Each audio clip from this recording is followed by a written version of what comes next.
A shocking photograph that shows one person waiting for the COVID vaccination in a sea of chairs lays bare the EU's botched jabs rollout. The photo, which was taken in Brussels, came as Belgian authorities warned of serious delays to the vaccine program, as neighbouring France and Germany brace for further lockdowns amid a surge. According to the latest figures, 6.5% of adults living in the European Union have been vaccinated, compared to more than 27% in the UK. COVID has killed more than 531,000 people across the EU.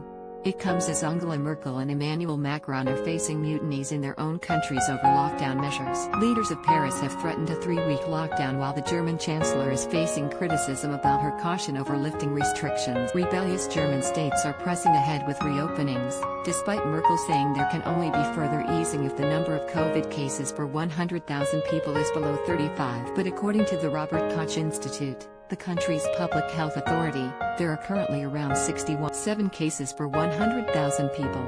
Both France and Germany's vaccination programs have been thrown into chaos as thousands refuse to have the Oxford-AstraZeneca jab, after EU leaders repeatedly made baseless allegations about its efficacy. A German virologist yesterday revealed his country was sitting on a whopping 1.2 million Oxford jabs. That came amid warnings of a third wave of infections that could sweep Germany as it struggles with its sluggish jab rollout.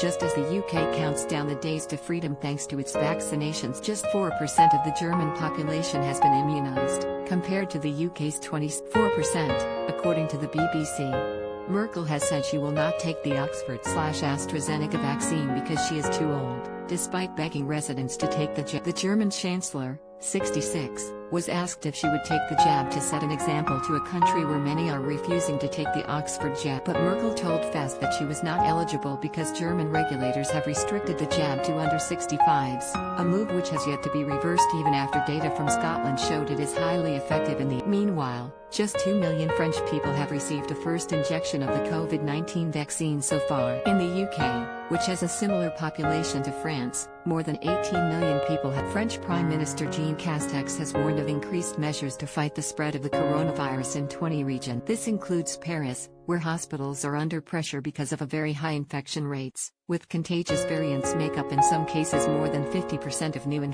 France has had 2 full lockdowns since the pandemic began sweeping over Europe. More than 85,000 people have died here from COVID-19. European Union leaders vowed last night to accelerate the rollout of vaccines and pressed pharmaceutical companies to respect their delivery commitments, as concern mounts about the spread of new variants of the virus. But they could offer no prospect of short-term respite for curfew-weary, mask-wearing citizens, many of whom have often worked from home over the last year if they have not lost. The leaders also said that restrictions, including on travel, should remain in place in many parts of the 27-nation bloc. EU Council President Charles Michel said, "Our top priority now is speeding up the production and delivery of vaccines and We want more predictability and transparency to ensure that pharmaceutical companies comply with the